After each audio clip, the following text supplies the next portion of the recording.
Thank you for joining Let's Meet Where We Eat, conversations with innovation and entrepreneurship leaders who specialize in food and nutrition. Our series is presented by Nourish Cafe and the Food and Nutrition Innovation Institute at the Tufts Friedman School for Nutrition Science and Policy. Enjoy. Hi, so welcome everyone to another edition of Nourish Cafe, our student meetup at the Friedman School of Nutrition at Tufts. We're so excited today to have with us Jimena Florez. She is an entrepreneur and founder of Chaak Snacks. She's also one of the entrepreneur advisors on the Food Nutrition Innovation Institute. So Jimena, thank you so much for joining us today. Thank you, Katie. I'm so excited to be here and really sharing about my journey and what I've been doing, these things I'm doing. And while we are in cold New England winter right now, share with us where you are. I think it's warmer. Yes, it's a little bit warmer. I'm in Miami. You can feel the sun behind. And how I was saying, I've been, because of the really air condition, I have to wear like I was in Boston in winter. But, you know, I get outside and see the sea and the warm. Don't get jealous about it, but it's a good place to be. I'm jealous. I'm jealous for sure. Yeah. So you're welcome. You're welcome to come here and join me. I love it. We can have our next student meeting in Miami with you. I'm happy with that. That could be good. Actually, there could be like a retreat for all the people here in Miami to start thinking with a different environment, the sun. So probably we can think differently. I love that. I love that. So tell everybody about Chaak Snacks, what it is, and tell us about the origin of this cool name of your company. Yes. So, well, I'm Jimena Florez from Colombia, and I'm a social entrepreneur that really believes in the transformative power of food. And that's why Chaak exists. And what is Chaak? Chaak is a company that we try to relieve the anxiety that have families, parents, when they try to feed the children and try to feed them right. So what we do is create nutrition products, like really nutrition dense products, where we can relieve that and showing them that less is more when they choose it right. And we believe that food can be made in a very smart way. So what we do is like really re-engineer food, create these outstanding cake products when we can actually deliver key nutrients. So that's what we do in Chaak, and we exist to transform, to give relief to parents, to give a new source of food for them to know that they are feeding their kids for their mental and physical development. And Chaak. I mean, as a parent, that certainly resonates, because it's really hard to put food into your kids that they'll eat, that you feel good about, and you're constantly trying to find different products that meet those needs. Yes, and at the end of the day, what happens is like parents want to make their kids feel full and feel great. And usually they don't know what sources of food are the best, and so they ended up to relieve that stress, because that creates anxiety, that uncertainty. And to relieve that, they start giving not the right food to kids, and there will be a cycle of unhealthy habits. Yeah, and that's what we want to break. So how did you arrive at wanting to do, what was the moment in your entrepreneur journey where you realized that Chaak Snacks was what you wanted to pursue? So it was when I was working. One of the things I'm doing, still doing, is like a very activist in all the social improvement of standard of living for farmers and people living in really low conditions of living, to say like that. And when I was working in Colombia, I was noticing a pattern that many children were having a problem of blindness. They were blind. And so I was noticing I didn't have that much knowledge and background in nutrition. And my background is more in economics and finance, and that's my background. So I was like seeing that pattern and being more concerned what is happening here. It's not just that they lack of resources, they lack of health, but there is creating a pattern of healthy issues for children. They cannot see. It's an ability to see. They are blind. So I started researching more, and I ended up knowing that the cause of that was lack of nutrition. So children were becoming blind, and it was a normal situation, not just in Colombia. When you see in Latin America, Africa, or places where there is really tough nutrition scarcity or food security, then those problems happen. And for me, that was a changing moment. I started thinking we need to do something for them in a way children can access and can eat, because the challenge of what they eat, how they eat, do they have the resources? So I was working at that time with farmers, cacao farmers in Colombia, and I was really understanding what a cacao or cocoa can, what is the real value, and what are those superfoods or key nutrients that if I mix them, re-engineer, can deliver as much as I can. And so Jimena, just 1 second. So I'm picturing this. Here's you coming from a financial background. You are in your home country of Colombia. You're working with farmers, trying to understand what they're growing. You're trying to solve a community malnutrition issue, and you don't have formal training in nutrition. So you're self-teaching this. I mean, you're in the, did you have to put a team around you to figure this out? Like, how did you keep putting one foot in front of the other to do this? This is a big challenge. Yeah, and I think that's the spirit of entrepreneur that I always say. When we are passionate to solve a problem, entrepreneurs were problem solvers. That's part of our nature. So, and as you said, I was researching, and I was researching in the good places, universities, academia, where the experts really get key information.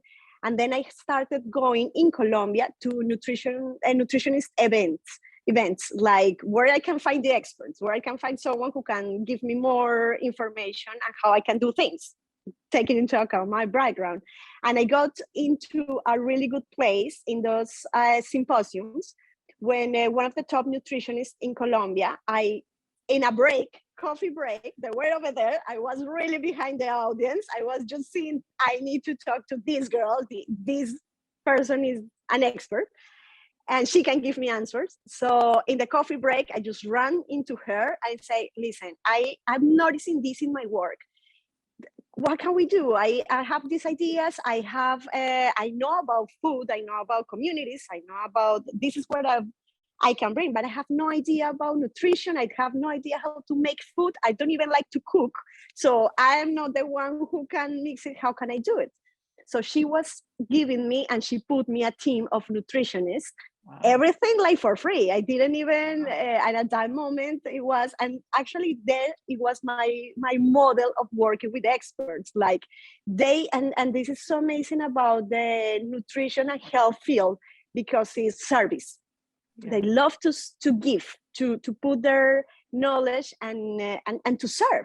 So I was having this amazing team of nutritionists, and in my own thinking how I can re-engineer, because of like my abilities were different. Like I was more in maths, more in this chemistry. So how I can put ingredients. I was researching what would be the best ingredients. This nutritionist was telling me, listen, this is the key ingredients that children should have for mental and physical development. And I was curious all the time, asking questions all the time. And so I kind of divide with that information what kind of nutrients are more important than others in the first 1,000 days of life.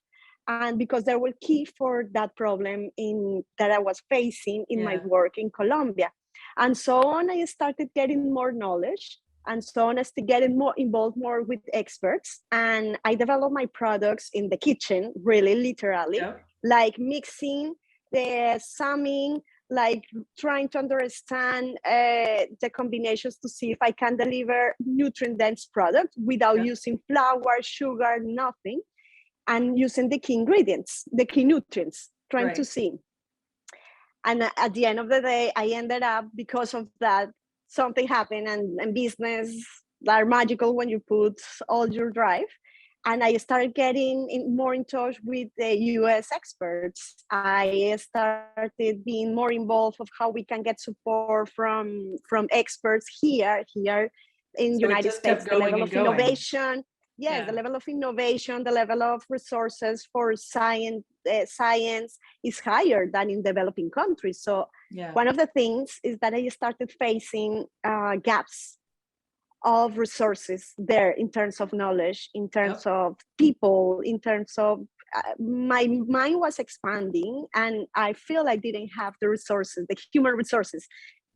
Not saying that there's outstanding professionals there, but I wanted deeper knowledge, and I found it here. I found it here in United States, and I ended up arriving here because the Department of Commerce, the U.S. Department of Commerce. Mhm.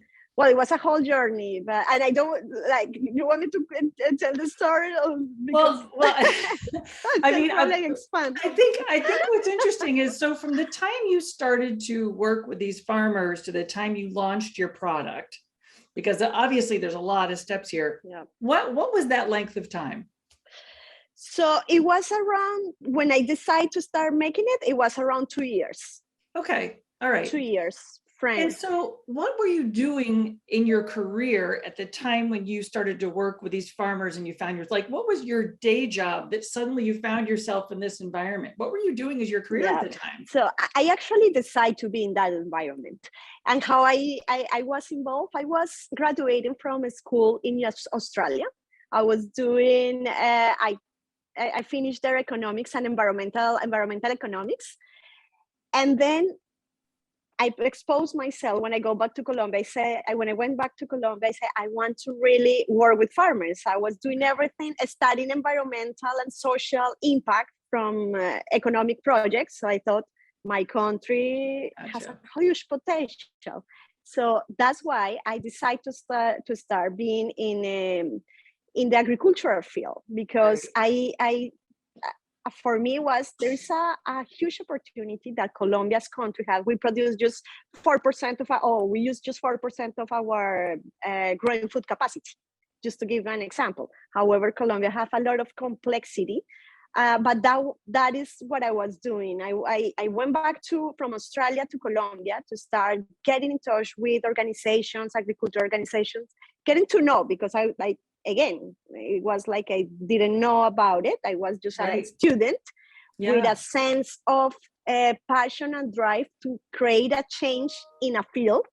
Yeah. And then I exposed myself to this environment, I and love it. that's why then I ended up with farmers in the whole process. I love it. So we have a lot of students who study, obviously, not only nutrition, but also agriculture. And, what are some of the things that you think our students should be thinking about as they're looking at this world of nutrition and food supply chain and health and agriculture? What are some of the things that, if you could, from career advice, what should our students be thinking about as they examine their next path? I think agriculture is a power for development, for growth. And if we use it not just to nourish, because probably this is the first approach, how to create a food system that can nourish people and can create a health and sustainability. But when we see agriculture as a really source of economic development, I can name a lot of issues in Latin America, or even here, the food deserts here in United States, where agriculture can really use that power to create employments, to create in communities a source of knowledge, a source of education, a source of health. So all the sustainability and development can be done through agriculture, through the agricultural field. So Yeah. I encourage students not just to see the agriculture because as the way to nourish or to grow food, but as the way to create transformative communities, and Yeah. transformative communities that can create as well wealth, that can create health and education. That's what I So, encourage. so what if you learned about the farmer as a critical part of this? I mean, we think about food systems, we're talking about kids, we're talking about products on the shelf. What is the relationship and the educational curve you had with farmers who may not have been thinking about this, and how critical are they to evolve this thinking? How do we bring them, make sure they're in the community? It's so important because it's where food actually is growing. And usually farmers, in my own experience, they lack a lot of resources, knowledge. So first of all, they probably don't know how to implement or grow food in the most sustainable way, in the best way, and how they can access to as improve their land. And so they are critical in this inclusion. But when we see about what is the work with farmers use their land is the only resource to survive. So, and usually what happens with farmers, and that's why there is a problem in food safety, because most of the 60% of the food they grow, they cannot sell it for many reasons. Quality is one of the reasons. So they don't know if it's quality, how we can actually put technology, resources, technical assistance, knowledge for them to grow it in the right way. So the way actually they can kind of deliver almost 100% of their crops and be sold. So this is one of the problems that they save. Quality. Second, logistics. If they have to deliver a product that they don't have the conditions to deliver into the chain, the product that are perishable, because it's their farmers, is going to be waste. So all those these problems they are critical, and they need a lot of support. They need resources, and they are farmers that they don't have a lot of money, they don't have resources, so they cannot really access to credit, access to technology. They don't even know that probably there are many ways to improve their efficiency of their land by introducing new methods and in a cost-efficient way, but also environmentally friendly. So I guess, and something that could be done by the students is deliver that knowledge to them, is deliver that support, because for them, land is their wealth, is the only source they have. It's such an important focus. You know, we've got some students joining us today who are focused on female farmers. And what has been your, women tend to be in charge of feeding the kids, feeding the family. What was your experience in this farming community with the women as well? Yeah, so for me, the key, if I could put all the women into the crops, into the food chain, into the whole system, I would have done it, because it's so critical for women, just by the human nature of being a woman, we care about nourish, we care about deliver more than a product, we care about families, we care about, and I'm not saying that men, they don't, it's just the nature, it's just the nature. They can use different resources. There are many studies that show actually that when women are involved in farming, when they are involved in managing the money, the resources in the family actually start getting progress, because they know how to probably deliver those resources in a different way. Not saying that is good or bad, but it's a woman who has the ability as well to give to the kids, to give to the husband, and especially if we go to communities when there is a sense that the woman does that and bring that love and bring that food for their peoples and become leaders in their community, because then the concept would change a little bit more. It's like how we can make food for others. And it's a sense, and I'm not saying again that a man can do it, but a man with a very female energy could probably think it that way. That's why we need both. We need someone who cares about the community, and there probably another structure together who goes there, take the action to deliver the whole product to the others. So that's why it's a complement. A compliment. Absolutely. I love that. It's a great way of looking at it. So as we close, what's next for Chaak Snacks? Like, what's exciting on the horizon? So excited. You've started a revolution here. So tell us about the exciting news of where you're headed. There are many exciting things. So in this moment, we are reshaping everything. We develop already a hotline new products. We are waiting for the launch, so building all the packaging and everything. And we are working, which is very exciting because now we are more certain to deliver more value, to say like that. So we are doing that. And creating programs, still really great programs to see how we can diminish food deserts in this case, South New Jersey, but we're trying to see what could be a practical model that we can actually keep working on that. So that's so exciting. And of course, you will be the first to know when we launch it again. That's so fantastic. I love following what you're doing. I just think it's so wonderful. I hope if you're able to join us in person for some of our spring meetings, I know our students would love to meet you. Jimena Florez, it's always a joy to see you. You have so much energy. You just inspire me to go on out and like tilt at windmills and change the world as well. So thank you so much for joining us for this episode of Nourish Cafe. Please stick around for questions and answers with the students. And for everybody joining us, thank you so much. Thank you, Katie.